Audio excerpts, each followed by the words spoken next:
the collapsing GDP during the beginning of the Great Depression by 1932. And after the Great Depression and the Second World War and the rise of Hitler fascism, et cetera, and the devastation of half of Europe and the bombing of Japan, you go back to 50%. I don't think we can afford another episode like that. Well, do we have a choice? But I got to say that when I look at maybe I'm just seeing things, and some people have told me as much, but I look around the world and I see bubbles being blown everywhere. I see huge bubbles being blown in China. I see bubbles being blown in Canada and in Australia and in South Africa, and even in places like the U.S. where there's no quote unquote bubble. I don't think they've really dealt with the problems. Most of the bad debt is being swept under the carpet. They've been delaying foreclosures. Commercial properties, or the banks just keep they just say, oh, you know what? Those owners of these commercial properties don't have to. We're going to extend the loan for another 3 years. So no, you don't have to make a payment for another year and a half. So poof, it's all there's no delinquency anymore. So it's not bad. Well, I agree. That's what they've done. They've really tried. What the governments have been trying to do is to get back to the previous bubble. You know, they don't want to admit they've followed the wrong approach for 30 or 40 years. So they're trying actually to restart the bubble. It's quite amazing. So all Obama's money, the whole TARP scheme and stuff like that, was given to the shadow banking sector to keep it alive. We should have killed it, let it go down, and picks up a mess afterwards, because they actually caused the problem. And yet we're trying to keep the parasite alive that caused the host to be in such bad health. So you're dead right. They're all trying to blow bubbles and get back to it, because really bubblenomics has been the only form of economics that most governments have known for the last 20 or 30 years. The days when governments actually thought they had to try to promote industrial growth are long past us. We need to get back to them to get a sensible capitalist economy again. So the big question that I keep wrestling with is, I believe deflation is the path ahead. At least it's the way I inflation or deflation. Deflation, and which inflation seems to be very. I'm sorry. Did you say inflation or D-I-N or D-E? D-E, deflation. Good. Yes, okay, in asset prices, and that seems to me the most likely path, which, by the way, seems to be fairly controversial, because most of the people I talk with and most Americans seem to believe that the dollar is doomed.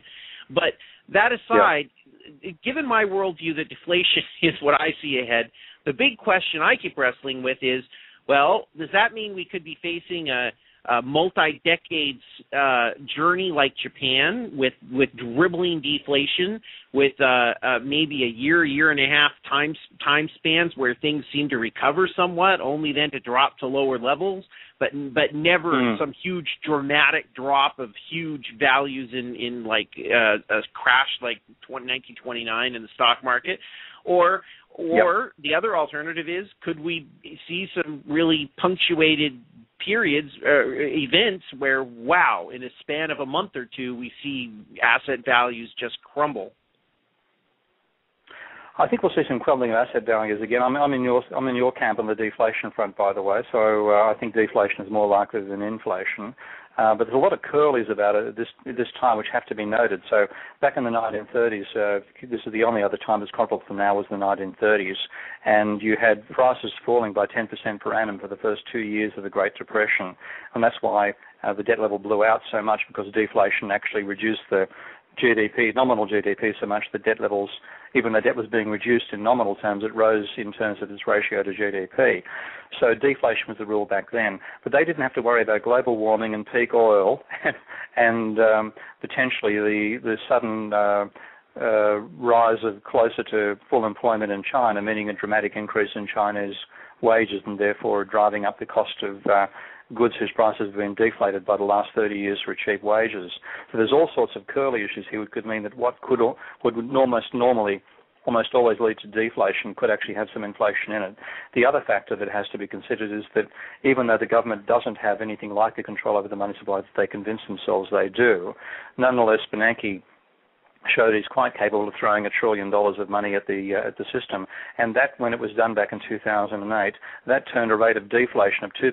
So prices were falling by 2% per annum, back into a rate of inflation of 2% again. But it's now dropped right back down again to about a 1% rate, except for the impact of energy and food prices right now.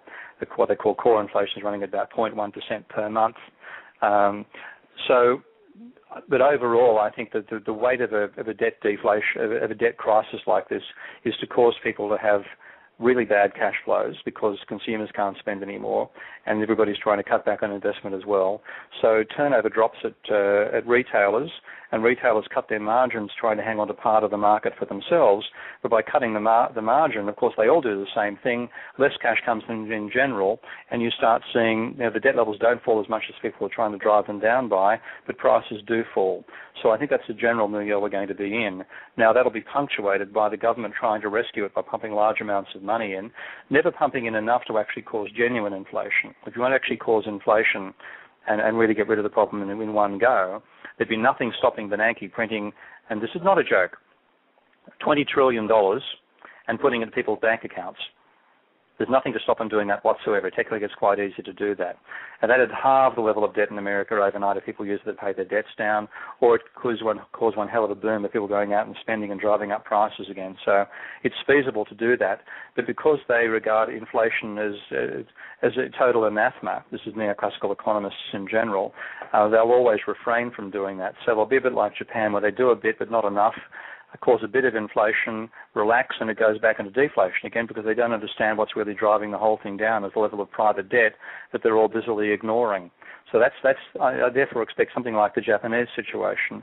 The trouble, of course, being that American society is nowhere near as homogenous and cohesive as Japan is, and anything like an extended period like Japan has been through will lead to the sort of political revolts that America was once famous for, and I think the place will be very ugly, and then you'll get serious political change. Well, okay, you mentioned that, and I'll grant you that policymakers like the Fed could, if they really want to, print trillions of dollars and put it in people's bank accounts. I'll admit it's possible, but I wonder how feasible that is.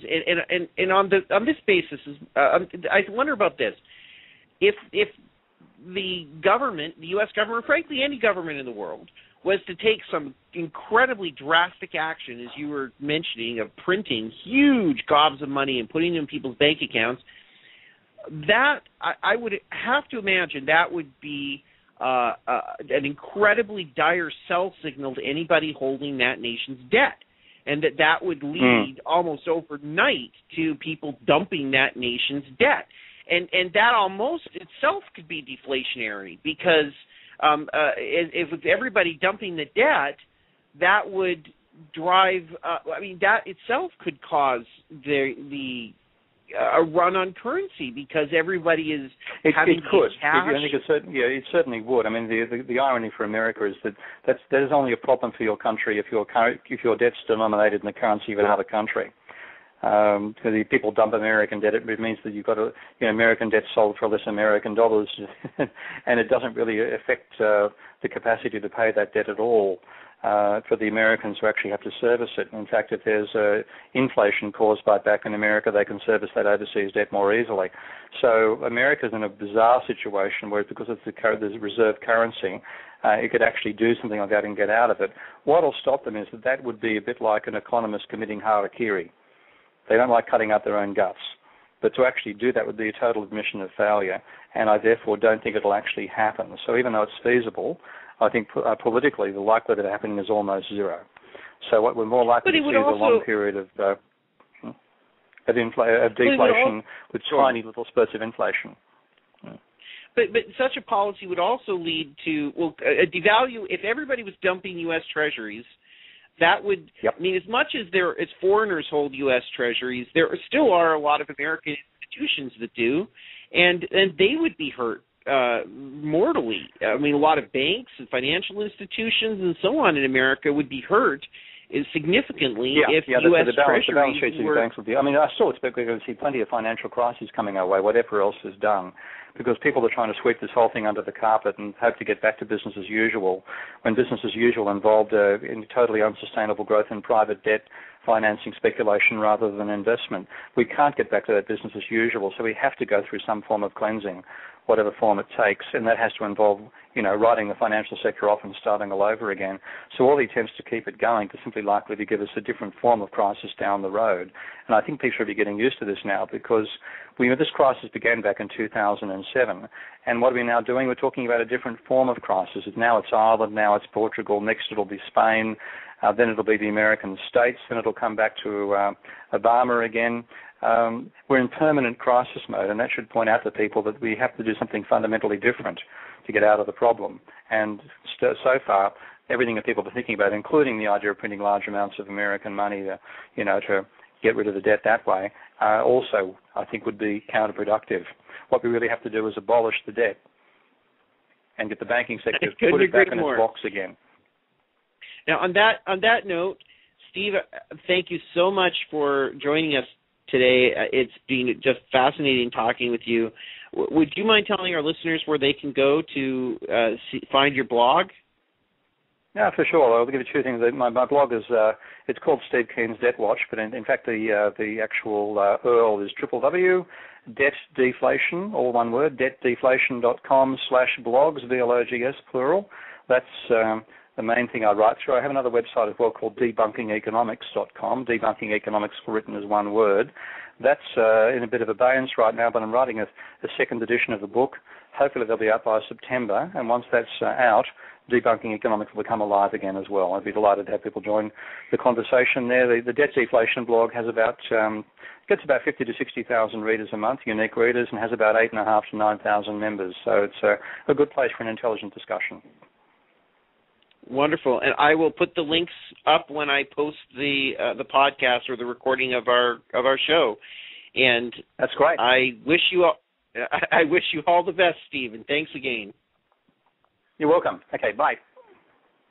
Bye. Okay, thanks, mate.